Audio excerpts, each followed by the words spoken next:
Welcome back to the second day of Atlantic Dialogues. I hope you had a great time last night at the Night Owl sessions. I was really impressed by the crowds we had there.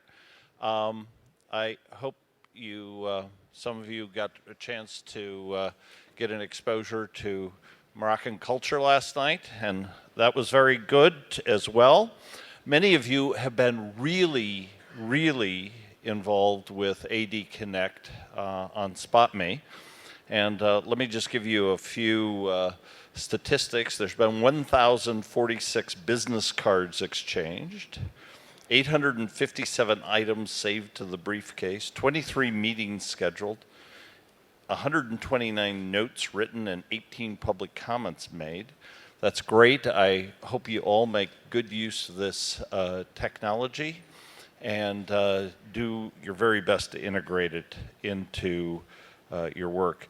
Let me also take the opportunity to remind those of you who are already departing today to please remember to return your SpotMe devices if you borrowed one. Now, before the first session of the day, it's my great pleasure to introduce GMF Senior Transatlantic Fellow Mark Jacobson. Mark?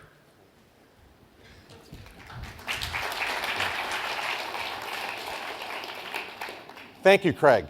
Again, my name is Mark Jacobson. I'm part of the Foreign and Security Policy Program at the German Marshall Fund. And I'd like to take a few minutes to tell you about what it is that we do at the Foreign and Security Policy Program. Now, as many of you know, the German Marshall Fund was born out of the turbulence of the Cold War. Its mission to strengthen transatlantic relations. But now it's been 25 years since the fall of the Berlin Wall, and the security environment across the globe has changed dramatically, even radically.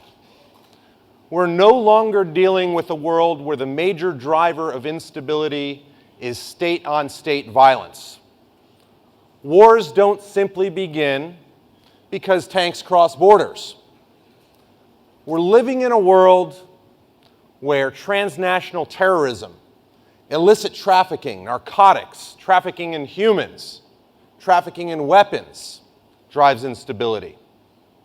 We also have a world where climate change, demographic shifts, economic inequality and disparity can cause situations where national challenges become regional issues, and very rapidly, regional issues can become global problems.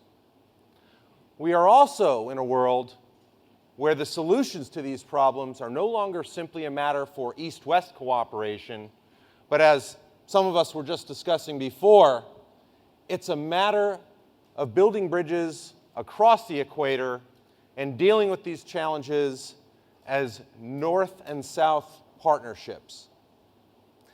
Now, for the Foreign and Security Policy Program, this has required us to adapt to the new world.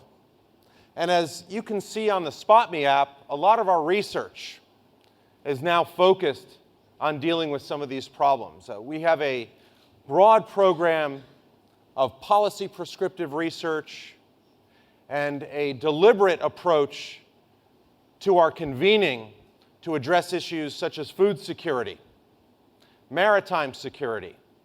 We are taking a look at the next generation of leaders through programs done through our Asia team. We have a Young Strategist Forum that seeks to bring together some of the best and brightest in the hopes that we can help them work through the challenges that they will face in the years to come.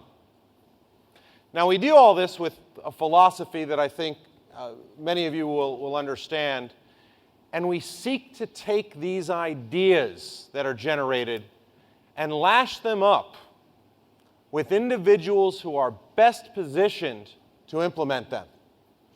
In other words, we are looking to pair practical ideas, actionable suggestions, innovative approaches, realistic approaches.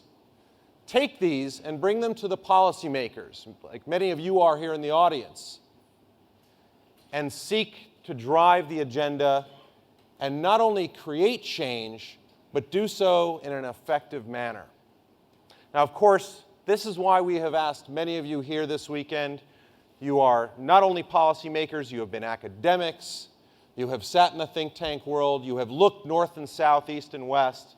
And so we hope in the discussion and dialogue that takes place this weekend, we can create some of these actionable and realistic approaches to incredibly challenging issues.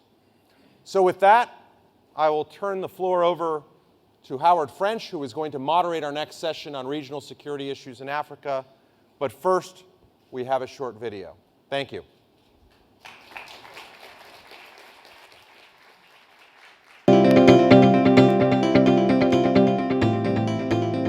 Stability and progress, particularly in Africa, are threatened by extremist ideology, weak institutions, economic uncertainty, and insufficient rule of law. The tensions as countries in the Maghreb struggle towards democratic reform, the growing violent extremism in the Sahel, and economic uncertainty in the South pose challenges not just for the African continent, but for other nations along the Atlantic Basin. The challenge for all is how to support host nations' efforts to establish better security and stronger institutions without usurping national authority. Are the regional approaches to the solutions, or are the differences in national challenges too great? What efforts in the Maghreb can provide lessons for sub-Saharan Africa? How will access to basic resources such as water, food, and fuel impact the security environment?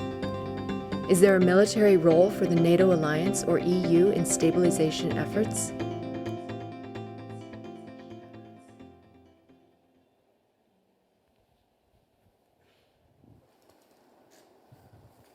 Good morning, everyone.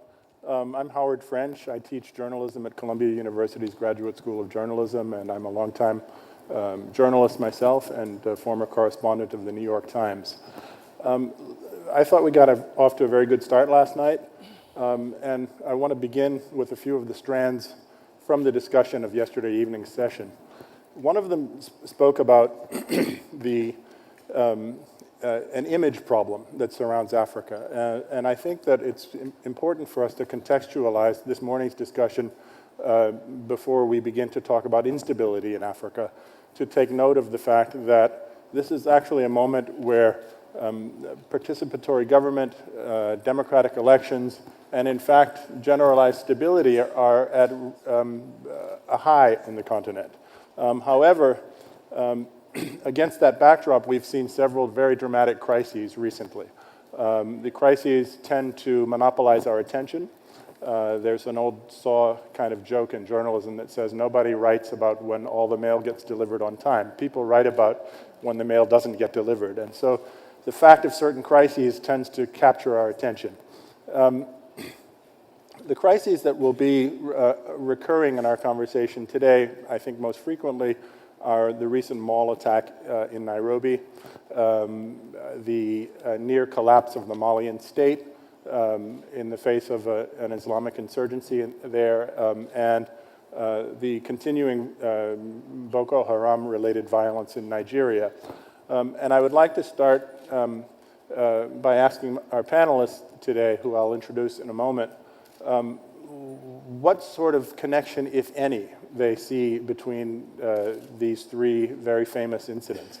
I'd like to begin with this question because one gets the impression, reading news accounts of African crises, of these sorts of African crises, of a sort of global stamp, if you will, to Islamic violence. And many analysts seem quick to conclude that there is a deep or even organic connection between expressions of Islamic violence that one sees across disparate regions of Africa. And so I would like to ask the panelists what we should make of this connection. Is it overblown? Is it real? Is it organic? Is it ongoing? Is there a potential for some sort of systemic connection that needs to be analyzed in detail? Our panelists here seated before you are Kamal Akran, Chief Advisor to the Special Representative of the United Nations, Secretary General in Côte d'Ivoire, Ms. Amanda J. Dory, Deputy Assistant Secretary of State for African Affairs at the U.S. Department of Defense, Major General Obed Akwa from Ghana, who is Commandant, Executive Director of the Kofi Annan International Peacekeeping Training Session, and Lieutenant General Pasquale Preziosa, Chief of the Italian Air Force, Ministry of Defense. I think we'll begin in that order. If we could hear from Kamal Akran, what should one make of this notion of a generalized spate of Islamic violence against attack on the state in Africa? And is there an Al-Qaeda imprint here, or is there some sort of organic connection internationally to global terrorism, or is too much made of this notion? Thank you very much for asking the question. I will first start by outlining that there has been tremendous progress when it comes to advancing stability in Africa. Definitely, while there is room for congratulation, there is some scope for improvement. And this is particularly the case of African regions where stability is still fluid or very much fragile. When it comes to the challenges to stability in Africa, these are many and multidimensional. And I think recently we have been exposed to the issue of extremism and radicalism. However, the causes for instability go back to several causes. We found lack of good governance. We have also weak institutions, poverty, marginalization. You also have issues related to representation, political reforms, and representative institutions. Last but not least, you have radicalism and extremism. Now, I think it will be a mistake to approach stability as solely defined through one main challenge. These are a set of challenges that come together and foster instability.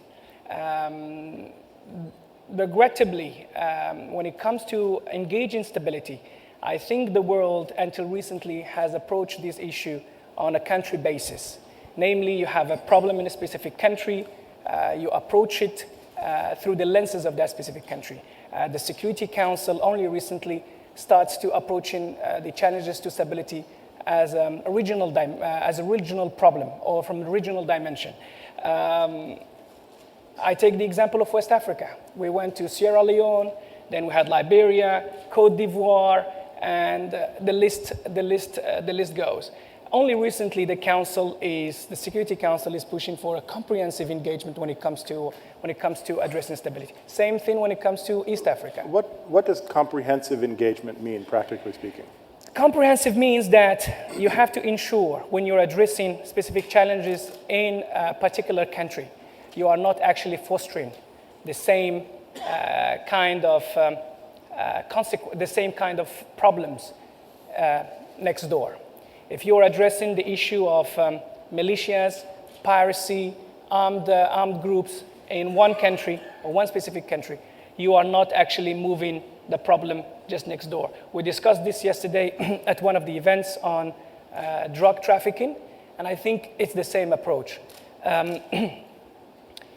On radicalism and extremism, there are two issues that I would like to bring to the table and that I think could very much be or become serious threats to stability in West Africa or Central Africa as we're talking about the Atlantic Basin. First is DDR, demobilization, disarmament, and reintegration of former combatants and militiamen.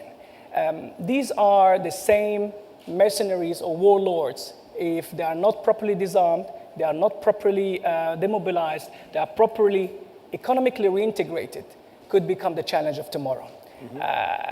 Africa, Central Africa and West Africa particularly, have a rich past when it comes to mercenarism and warlordship. If we don't address this problem in a comprehensive manner, we are only nourishing potential instability through existing demand, whether organized crime, terrorism, and lack of poverty. Thank you. Thank you very much. I'd like to call up the poll question from yesterday, which I'm going to integrate into our conversation bit by bit. And I take this opportunity to have you all refamiliarize yourselves with the technology that we have at our disposal. You have, if you look at your devices, on the left-hand side you have two screens. You have a screen with two panels which are meant to facilitate exchanges between the audience and the panelists. You have a voting option and you have a Q&A option. So please have a look at that on your devices and make free use of them. Ms. Dory, back on my original question, a strong emphasis of U.S. policy would seem to be a notion of a sort of an existing or potential al-Qaeda dimension to the sorts of violence that I have cited. And I wonder what Washington's perspective on this is. There the perception in policy circles in the United States that Africa has come under a sort of programmatic attack by global forces of Islam, and are these three crises in particular the expression of some sort of synthetic or integral approach by al-Qaeda to the continent? Thank you. Good morning. Good morning. And to the group as well. I think we're delighted to have the opportunity to exchange today, and I just would like to start by thanking the German Marshall Fund and OCP for hosting this event. I think to begin to answer your question, I would take a step back when we think about trends in terms of regional stability and instability. As a defense planner and policymaker, you tend to end up in the part of the universe where you're focusing on problems or challenges, if you want to call them more diplomatically, and less so on some of the tremendous progress that has been made. But if we were having this conversation a decade or two ago about regional instability, we would probably be talking about cross-border conflict in certain instances, or cases of mass atrocities and genocide. Mm-hmm. And you can see that the conversation has really changed through the decades to the one that we'll be having today. And I just think it's important to acknowledge that progress, that you have vast parts of Africa that are at peace with one another, and are doing the work of developing governance institutions and economies, and it's going quite well. Mm-hmm. But to specifically answer your question, there are certainly cases now where that process of institutional development is weak or incomplete, or in some cases non-existent. And what we're seeing now is the arrival of international, transnational elements that are fueling local grievances in many instances, and taking advantage of spaces that are either poorly governed or not governed at all. And I think that starts to take us into the spaces that you're talking about today. You mentioned Boko Haram, of course, in Nigeria, in the northern part of Nigeria, where you see the challenges that the north-south challenges that have been in place in Nigeria for so long, and the extension of good governance in the north, and all of the dimensions there, where you see the growth of violent extremism in a very concerning way, and within Nigeria proper, but now extending to the neighbors, to Cameroon, to Niger, and beyond. So that case of challenged governance is now turning into a broader regional problem. I think the Westgate situation, similarly, we trace that back to Somalia in the first instance. Sure, so there's a clear transnational element to each of these crises: Mali, Nigeria, Kenya. To what extent is there an extra-continental dimension to these crises? I'd like you to get into that a little bit, if you could. That's when I was referring to the external expertise and fighters who are coming from conflicts well beyond Africa and are beginning to take advantage of local grievances. I think that's truly the challenge of the moment, and undoubtedly will be for the decade ahead. But what you see is fighters coming from conflicts in Afghanistan, conflicts in Iraq, facilitation flows that bring external expertise and weaponry and tactics and procedures into localized groups who are discontent for a variety of reasons. And it's a very poisonous mix, if you will, very concerning mix, because the ability of these networks, and they are connected together. We do see very concerning signs that you have a transfer of expertise and sometimes collaboration stretching from al-Shabaab in Somalia up into Libya. You haven't mentioned that yet, but that's a significant source of concern in terms of a loosely governed space where you have extremism flourishing, connections into the northern part of Mali and into Nigeria. So you said there's an al-Shabaab connection into Somalia as well as into Libya, into Mali. Is that correct? I think we are concerned about connections that you see among these groups. Sometimes it's affiliation, loose affiliations, but you also have the exchange, financial exchanges that are happening, exchanges of expertise, exchanges of fighters who are flowing from one region to another and engaging in training activities and advice. Mm-hmm. So the common saying, it takes a network to fight a network. We're seeing networked flows of extremists, and one of the big challenges for governments, for institutions, whether you're talking at a national level or whether you're talking about the African Union or some of the regional economic communities, and then all of the external supporters, whether it's the Atlantic community that we're meeting with here today or beyond. Mm-hmm. How is it that we form together a network that supports and counters the networks of fighters? Thank you. General Akwa, in these three crises, African armies have shown some really serious inadequacies. In the case of the Malian crisis, the Malian army simply seemed to have dissolved at a very early point. In Nigeria, we have seen a lot of violent extrajudicial treatment of the Boko Haram threat in the north. In Kenya, there have been persistent and credible reports of serious looting by the armed forces in putting down the Westgate Mall attack.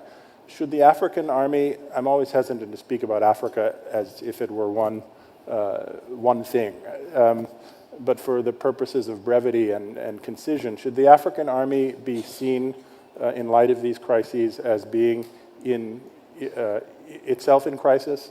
And if that's the case, then what can African states, what can African regional organizations, and what can the international community do more broadly to revitalize the army as an institution in Africa, and to enhance much as this jargon of capacity building is thrown around quite a bit in discussions of Africa. What can be done, really practically speaking, that's not being done to enhance the capacity of African militaries? Well, thank you very much indeed, and let me express my appreciation to the organizers for this unique opportunity to be part of this forum. In answering this question, I just want to refer to a dictum that I'm sure many of us may be familiar with, that we appear in the post-Cold War era to have slain the dragon, and now we live in an environment full of poisonous snakes, very difficult to detect. And it takes a concerted effort, global effort, to handle such a situation. And talking about African armies, the African Union, in its strategic plan for 2014-2017, has identified fragility of state as a key problem on the continent. And therefore, is taking measures to strengthen its institutions to be able to handle the situation. As you know, we've got one of the most sophisticated peace architecture. Of course, there are challenges, but in terms of the structure, I think it's very good. You're speaking of groups like ECOWAS, for example? Exactly. So at the AU level, we have the peace architecture comprising these economic communities, ECOWAS, SADC, etc.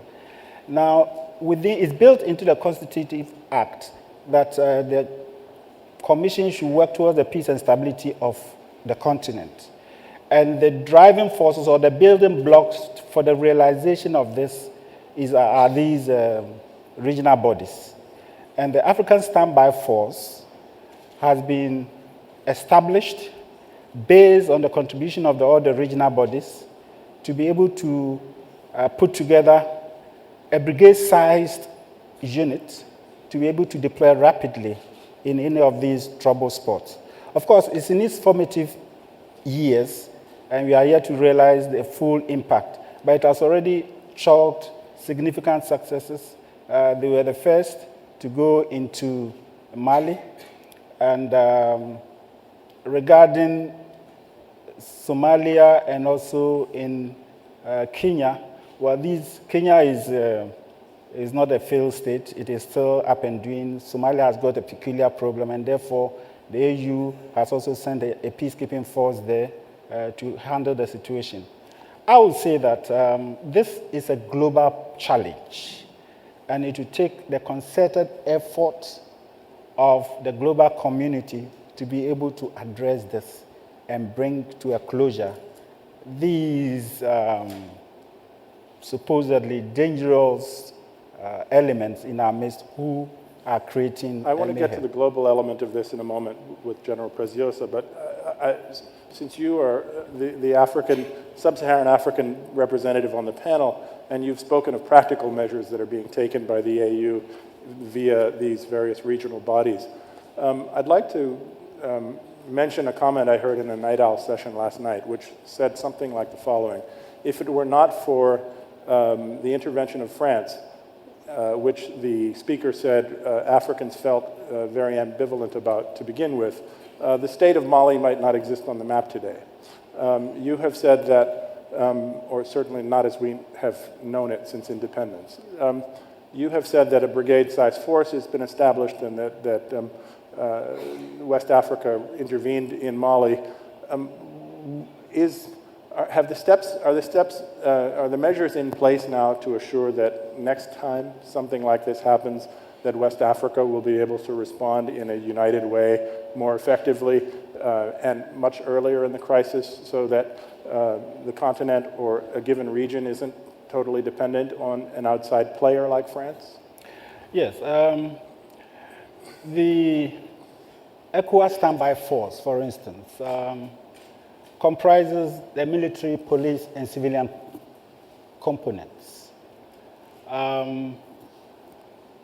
The force undertakes periodic training to be able to put them in shape for rapid deployment. Now, regarding Mali, even though everything was said, there are three problems that confront the force, or for that matter, most African states, or the armed forces. The first problem is logistics. The second problem is logistics. And the third problem is logistics. We don't have a challenge with planning. Neither do we have a problem with manpower. Troops are trained, well motivated, but the lift capacity of West Africa is quite limited. But however, this is being looked at a broader level, at a strategic level, to see how we can pull together our air assets to be able to lift troops rapidly to areas of such. So support from, as I said, we need international support. So France coming in at the behest of the Malian government, I think was the right approach. Mm-hmm. But by and by, you will get there to be able to take on the mission. And so the African problems are solved by Africans. Thank you. I'd like to pick up on that with you, General Preziosa. We've just heard that there's three problems, and they're the same problem, logistics. I covered the civil war in Liberia as a reporter for the New York Times, and there was a regional force called ECOMOG, which was engaged in Liberia for many years and eventually did, in fact, manage largely to suppress the civil war and to enable elections that brought stability to Liberia. The Nigerian armed forces was the sort of core Ghana was a very important player as well, but the Nigerian armed forces in terms of logistics especially, also in terms of manpower, was the core of the ECOMOG force. I don't remember logistics having been such a big problem in terms of ECOMOG and Liberia. The Nigerians used large aircraft to bring in heavy equipment and to move men around. Do you agree that logistics is a problem to the extent we've just heard? And beyond logistics, what is it that the international community can do to help make African armed forces more able to face these sorts of crises? First of all, good morning to everybody. Shukran for this invitation to the Marshall Fund. Now, we could speak about logistics, about Africa, but the first consideration I have to do is what is stable today is the instability. This is the first concept. Second, Africa. I just looked to this big continent. It's huge. How many Africa are inside this continent? North Africa, South Africa, East Africa, West Africa. Because we have to use a different anthropologic approach to the problem. Another problem is, do we have the right tools to cope with the big instability that is running Africa, East countries, West countries? I have some doubts. We do not have the right tools. And we are speaking about some phenomena that are transnational phenomena, like, let me say, illegal trafficking, terrorism, climate change. Climate change that does not have any border. And still, we are speaking about how to cope those phenomena on a national basis. Now, if the answer will be on a national basis, I could tell you that we are on the wrong way. We cannot answer global phenomena on a single state. We could answer global phenomena, we could face them with a global thinking. First of all, I think what we need is just to link all the countries each other.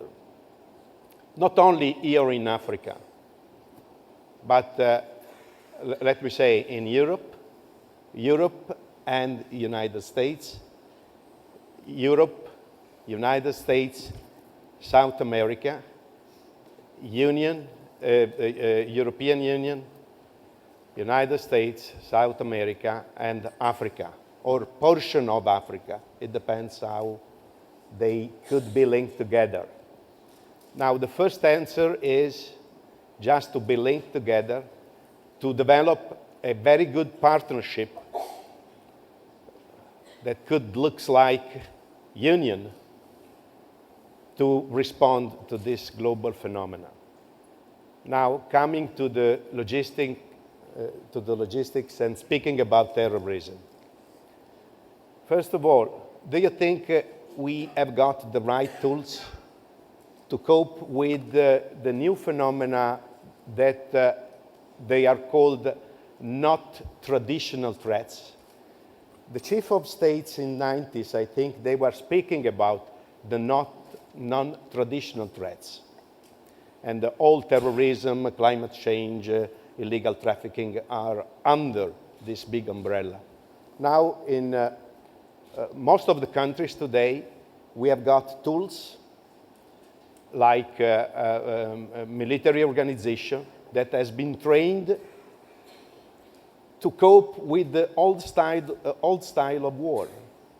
We do not have the right tools to cope with the new threats. Logistics is the base to be operational. Without logistics, I mean, you cannot achieve anything. You are right, General. But just to focus a little bit on the terrorism. We spoke about Al-Shabaab, Al-Qaeda. Terrorism today is a global phenomenon. I remember global war on terrorism was another big idea. Now, terrorism does not have any border. What I could imagine about terrorism is just a plan. It's just an idea, it's an ideology. And a plant, what the plant, the small plant or big plant needs is just a land and a water. The land is the social environment, the people. And the water is just the money. Thank you very much. I'd like to ask the technical people to pull up yesterday's poll question, because that relates very directly to some ideas from that conversation that I'd like to pull into our discussion. Before I raise those, I'd like to go to the audience to see if we can generate some interesting questions for the panel. I'm sure that we can. We'll start here, please. 1, 2, 3, 4. Could you state your name and try to be brief, and also try to make sure that it's a question? Thank you. Right. I'm Alfredo Valadão, Brazilian, but I live in Paris. I'm a professor at Sciences Po University. When we talk about terrorism, all these groups that are in Africa, it's like they come from nowhere and that they are totally autonomous. Well, we all know that they exist also because they have direct or indirect support by neighboring governments or parts of neighboring governments or outside powerful groups, or even without mentioning the very sophisticated games of big power intelligence services. So you can have planes, you can have good logistics, you can fight all these guys, but in the end there will be no sustainable solution if we don't tackle directly the responsibility of governments, outside governments, in this. That's my question. Thank you. How do we tackle that kind of stuff? Thank you. Thank you. We're going to bunch the questions, so could we go to number 2, please? Thank you very much. My name is Bako Kantiok from Nigeria. A lot has been said about strategies that could be adopted to combat terrorism. But I would like to hear more from the panel about specific measures that could be deployed to fight the ideology. Thank you. Thank you very much. Number 3, please. We had a third question. Thank you very much. My name's Blair. I'm from the UK, but I do a lot of work in West Africa. The title of this panel is Regional Stability in Africa, but I would argue actually what we've been talking about is security rather than stability, which I would say is a function of broader, inclusive and equitable social, political and economic development. I wondered if the panel could delve a little bit further into how we look at development that can really get to the causes rather than the symptoms of some of these problems. Thank you. Thank you. And fourth question, and then we'll go to the panelists and see if we can get some answers. Was there a fourth question? Yes, it was here. Thank you.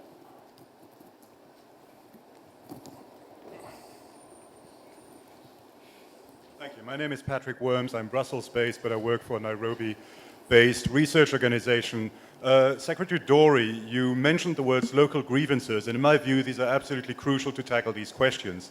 Terrorism is a tactic, and using the word terrorism may cloud our judgment rather than enlighten it. Boko Haram grew out of discrimination towards northerners by the part of the Nigerian government. A similar dynamic was at play in Mali. And of course, Al-Shabaab grew out of a decade-long civil war there.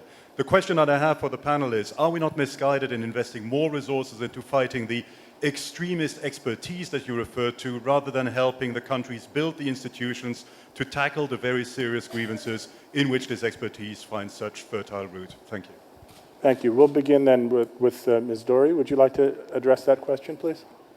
Absolutely, and I think this takes us back to the poll from yesterday that you wanted to pull up. I think from a security, defense-specific security perspective, we would agree absolutely that if you focus in on the military set of tools to address the kinds of regional instability that we're looking at, you only address symptoms in a very tactical way. And it really is a combination of local grievances, institutions that need further strengthening, economic development and opportunity. Those are really the kind of fundamentals that are the drivers in the first instance of the kinds of instability that we're seeing right now. And I think there's probably much agreement in the room, which is why the kind of economic basket of issues outpaced by a long shot all of the others in yesterday's poll. And you saw a very narrow role for the military. And I think as a instrument of national power, you would find defense institutions broadly agreeing with the views in the room.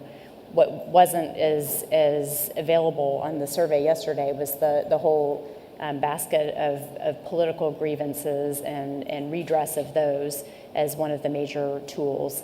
I think that takes us into the question that was raised in terms of ideology, because the issue of ideology is really a social issue, is really a political issue, and is another one of the areas that must be worked in concert in a very nationally and regionally contextual way for how is it that you address political grievances in situations where the political institutions may still be under development. And then in the information age that has been very much a part of the discourse already, how is it that moderate voices are heard alongside the voices of extremism? Thank you. So yesterday's poll, which I'd asked to be called up, showed from the audience an overwhelming sort of preference in terms of explaining Africa's difficulties or stating the needed priorities. The number one choice was trade and investment. And the number two was, I believe, respect and mutual understanding, or something to that effect. Way down on the list were security and diplomacy. You know, from the perspective of the West, the so-called international community, as the sort of phrase is often used, one often sees the things, it's easy to imagine the priorities being actually in the opposite direction. To the extent that the West pays attention to Africa at a sort of high diplomatic level, it often tends to be in security terms. Does this mean that the West has it wrong, and that people are not seeing a holistic view of Africa's problems and are underutilizing these other levers of economic development and understanding and respect? General Akwa, would you like to take that? Yes, I'd like to first address the issue of ideology and how this can be tackled using the structures that we have in place. Well, it is true that in a way, terrorism is ideologically based, and how to handle it, you know, you cannot, as it were, use hardcore military tactics to address a problem that is embedded within the very soul and spirit of people who think what they are doing is right. So what we have to do is to disaggregate, the thinking of the people from what the reality is. And therefore, you have to take on board similar people who belong to the same beliefs to really come out with what the true teachings are, to disabuse the mind of people who are misled into these unfortunate situations. So who should do that? Who should provide a true understanding of what the ideas are? Well, it's a function of leadership. And I believe that there are leaders within these groups who know what the truth of what the situation is. And they should be taken on board by policymakers for them to understand what is really going on. I would like to add that intelligence plays a key role in all this, because you must get to the bottom, more or less get under the skin of the perpetrators of these and know what they are planning, and then take preemptive measures. Otherwise, we shall always be firefighting. So intelligence is key, and it must be shared among all communities to be able to address the challenges. Thank you. That is a huge challenge, but I think that's the only way forward. Thank you. Kamal, Akwa, one of the questions was about sort of cross-border involvement in the problems of sort of playing mischief in the house of your neighbor. You have worked in Côte d'Ivoire, which has had a very, as even your own remarks reflected, has had a very sort of trans-border phenomenon in terms of sub-regional stability and violence. How does one address this issue? How does one get African states to preempt or to abstain from destabilizing neighbors and to work more closely together in terms of creating an environment of stability?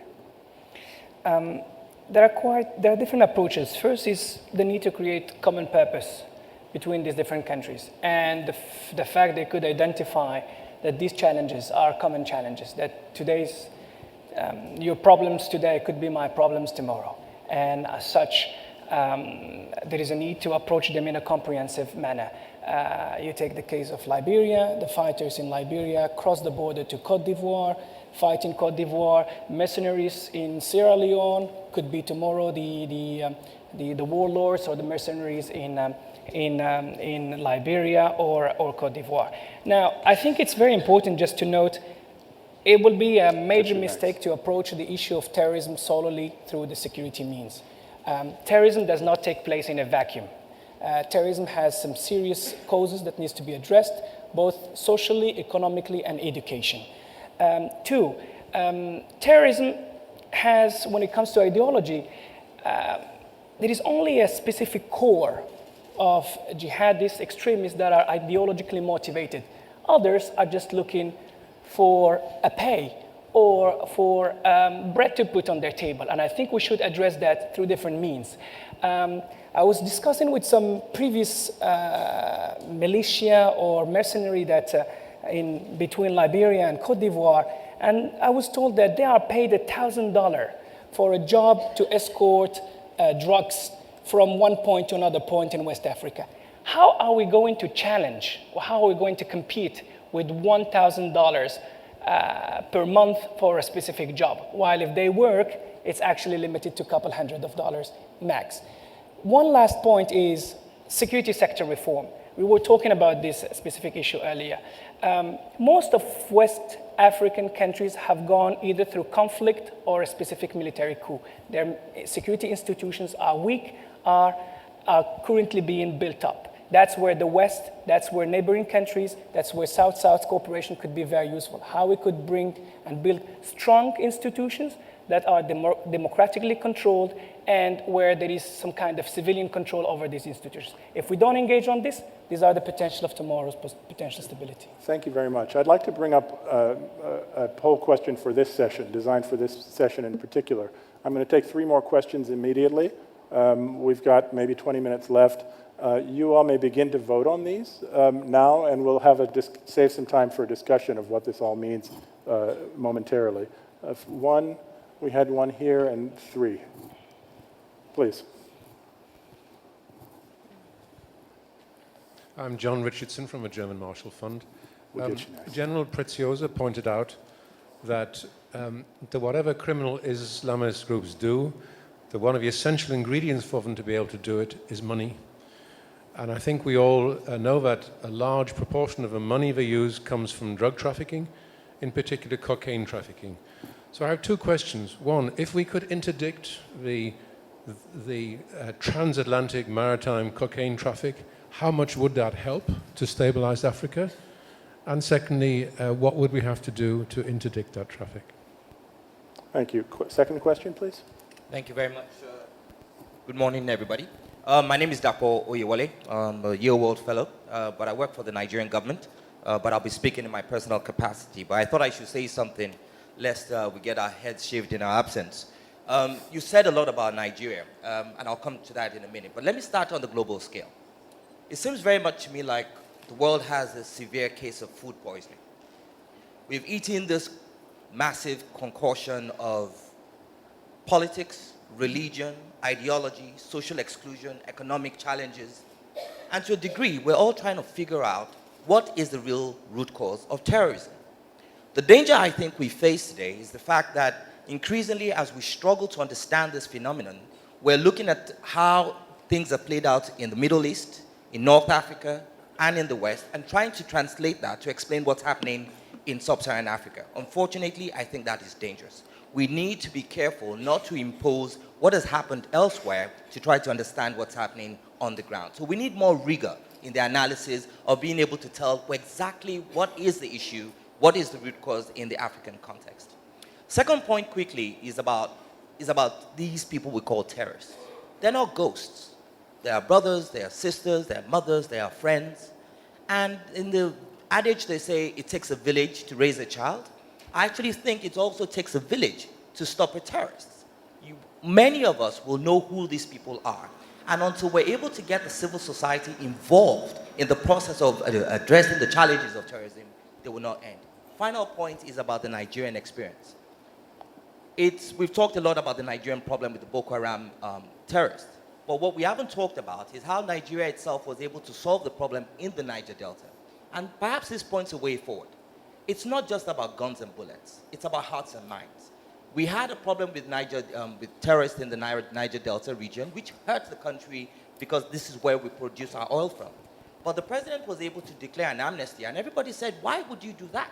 But funny enough, through that amnesty, a lot of those terrorists now are being trained, they own their own businesses, and they're now productive members of the society. So perhaps there's a lot to talk about in terms of the Nigerian problem, but there's also a story to tell from the Nigerian solution. Thank you very much. I'd like to open the voting for the poll questions. We've just got a few minutes left, and we had a third questioner here. Could you give this lady a microphone, please? No, I was pointing to this woman over here. I'm sorry. Thank you. Nicoletta Pirozzi from the Institute for International Affairs in Rome. Yesterday, I had the privilege to chair one of the tables of the emerging leaders on security in the Atlantic space. Most of them came from African countries. And we all agreed that the main issue nowadays in Africa is to address state fragility. And we also identified two main solutions. First of all is to restore accountability of governments and security forces towards their citizens. And the second one is capacity building, which requires a longer-term engagement by international actors. So how can external actors like the UN, the US, Europe, to a certain extent also the African Union, address effectively capacity building and accountability in a situation of state fragility? Great question. Thank you very much. So we'll begin with General Preziosa. I see the questions here in the 15, which means 15 seconds, not minutes. I don't know if we've actually voted or not, but if we could maybe try to pull off that exercise and see what we can come up with result-wise. General Preziosa, would you like to tackle the drug question first? I think ideology is the drug for the people. You could kill them just avoiding this kind of drug. What is drug? And how do you feed this drug to the people? First of all, we have to understand that the plant I mentioned before could grow only if you water the plant every day. And the water for the terrorism plant is the money. Now, I think going around some countries, you could recognize that there is the official market and the informal market. Could be even black market, but I have to say informal market. On the official market, I mean, you have to pay taxes and everything is regulated. Is an official market. On the informal market, you shouldn't pay taxes, first of all, and all the revenue are going to flow in a certain direction, sometimes terrorism direction, to feed them, to recruit other people, because the problem is when the people is poor, the terrorism could gain a big momentum. Because the informal market is producing cash, you could use cash to bribe people. You could use cash to corrupt everyone in the state to make sure that the goods that you are selling could flow from the sea, from the ground, I mean, to your market, to your informal market. Just look outside an harbor. How many ships are waiting to deliver their goods? But normally, for the informal market, they will approach the harbor when all the system has been greased to deliver and to corrupt everything. Now, this is the first important problem in such countries. We have to avoid the informal market. Related to the informal market is the information system. All the people that are employed in the informal market are a center of information. A lot of information together is just a kind of intelligence. For this reason, Al-Qaeda, Al-Shabaab, and so on, they have got their intelligence coming from the people involved in this informal market. And, you know, to fight terrorism, we had in Italy, during the 80s, a big problem related to terrorism, Red Brigade, just to mention one. Now, we fought that battle, and we won. We won, first of all, because we gained the control of territory, and we gained more intelligence to fight this phenomena. Now, remember, you have to control the territory, otherwise you are going to lose the battle against terrorism, and you have to share information. I think I could repeat, share to win is just a good formula to win against terrorism. So, thank you very much. We're going to have to try to cover the ground of these other two questions very quickly. Capacity building.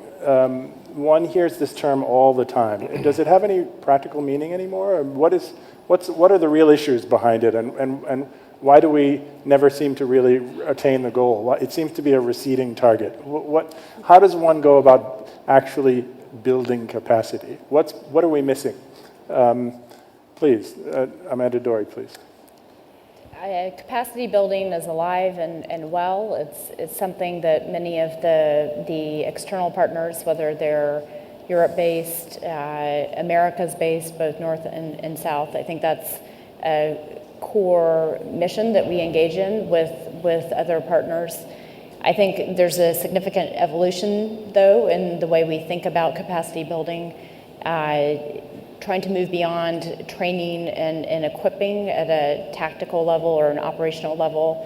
Those are standard instruments, if you will, or tools in the defense and security toolbox. But I think it's starting to really focus on the software, if you will, in terms of how people think, how they plan, what their value structure is. And I think that... If I could just interject, if you think about the Mali crisis, the Malian army didn't lack foreign partners prior to the crisis in terms of capacity building engagement. So what lessons have been learned from that? What failed and what will be different next time? I think that continues where I was heading, which is in terms of the institutional strength and backbone of some of these security institutions, whether you're talking about military institutions or law enforcement, local law enforcement, gendarmerie. It's really not about whether people know how to maneuver tactically speaking, but it's about what are the command and control structures, what are the organizational structures that recruit a force, that train it, that maintain it over time.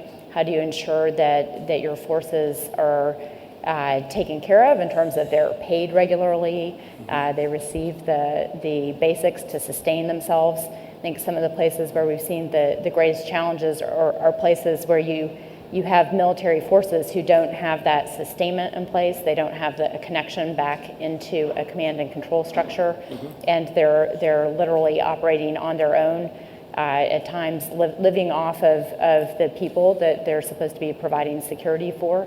That feeds into the dynamic of lack of trust that we've talked about earlier, where local populations don't necessarily trust the security forces in their area if they are losing food and fuel to them to sustain operations. They therefore then don't provide information or intelligence. Back to the Commandant's point earlier, they're not a resource or a sensor, to echo other colleagues on the panel. So when you lose the trust between the security forces and the people, because the security forces aren't properly supported, you're heading into a negative spiral. Okay. So I think in terms of external partners, it's really understanding that if the institutional backbone isn't strengthened at the same time as you're focusing on logistics, for example, basic ability to move around by air or by ground, that you have a huge gap that's opening up and will only contribute to worsening the situation. Right, thank you. Could we get the results from the poll? And in the meantime, I will ask if either of the panelists, perhaps Kamal Akran or General Akwa, would like to address the Nigerian question. What lessons can be learned from the Delta, the management of the Nigerian Delta's problems, and how applicable are they to Boko Haram or to other problems in Africa? Yes. All right. Thank you. I take the point that my brother made about the successes that have been made in the Niger Delta and the challenges that confront not only Nigeria, but the entire West Africa region and indeed Africa. I think there should be a two-track approach because unless the situation is stabilized, you cannot do any other. And every government has got a responsibility for the social contract signed by the government of the people of Nigeria and of Ghana and of everywhere, is that you give them protection. So if day in, day out, they are falling victim to such crisis, it is the responsibility of government at least to bring that situation to a manageable proportions and then take the next step forward. In the Niger Delta, behind the scenes, a lot of negotiations took place. And I would suggest that a similar approach be adopted. I'm aware that Boko Haram has refused, in fact, to accede to government ceasefire and to negotiate. Notwithstanding that, behind the scenes, because most of these problems are not solved in the public space, we have to use back-channel negotiations and talk. In Ghana, we have a proverb that there is no solution that we use, a sharp object, to solve by cutting it down, but you use the mouth. So you negotiate, you jaw instead of war. So behind the scenes, and I'm very positive that His Excellency the President of Nigeria will be doing this, behind the scenes and making sure that things are brought to a closure. The other track that I would like to add very quickly is that this idea or issue of human security should be taken very seriously, because most of the young men who undertake this suicide bombing are not into any serious business, and therefore they will take any option that comes to them. So we should, as a country, take up the welfare of the people that we rule over, ensuring that the means of sustenance is... You used the word social contract, which I think is very appropriate. I'd like to close just with reference to the poll here.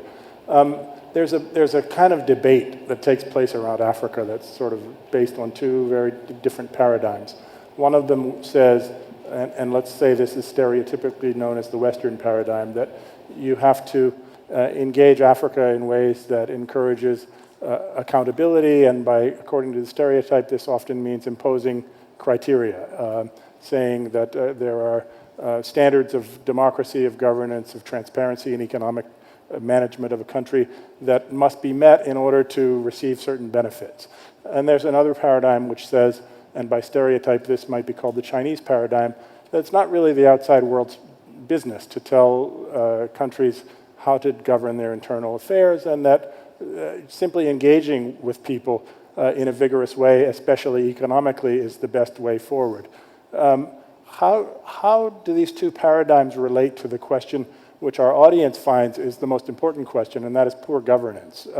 How can we achieve better governance in Africa, and how does it relate to the way these two paradigms sort of envision engaging Africa? Kamal, please. I think the response is strong institutions. And when she mentioned earlier capacity building, I think what the international community, whether the West or regional partners, mostly lack is patience. Establishing and building strong institutions takes time. And we are driven by quarterly reports, yearly reports. You know, budgets are put together on a semi-annual cycle, on an annual cycle. This takes time. And I think we need to have that relentless commitment to being strong institutions. If we are to pursue this as a Wall Street business, it might not work or will not work. Two, return on investment. It takes time to have that return on investment. Most of Western countries, most of donors, they want to see the return on investment within 12, 24 months. And regrettably, sometimes it takes longer. So I will focus on, we have to be patient, we have to be methodic, we should not rush these processes. And two, it's all about strong institutions. Why nations fail? Strong institutions, lack of strong institutions. Would anyone else like to pick up on that to conclude? Please. Yes. Me, okay. I was just reflecting on you set up two potential paradigms, a Western one and a Chinese one. And those quotes, or air quotes, are well yes, advised. Sorry, air quotes. I'm just thinking about the survey and this Atlantic community that responded to the survey, and I wonder if we were in a Pacific forum, if we would get a different answer or not. I'm not sure what the case would be, but I do know for governments that are accountable and participatory, they project that into their policy approaches. There's no question about that. But I would be interested to understand, would a Pacific community find that governance and to a lesser extent economic development are really the core focus? I would guess economic development would be high on the list. Anyway, I think we've run out of time. I want to thank the panelists for their excellent contributions, and thank the audience as well for its engagement and your questions. And thank you, Howard. That was a really great session. We're now going to take a coffee break. We'll see you back here at 11:45. Thank you.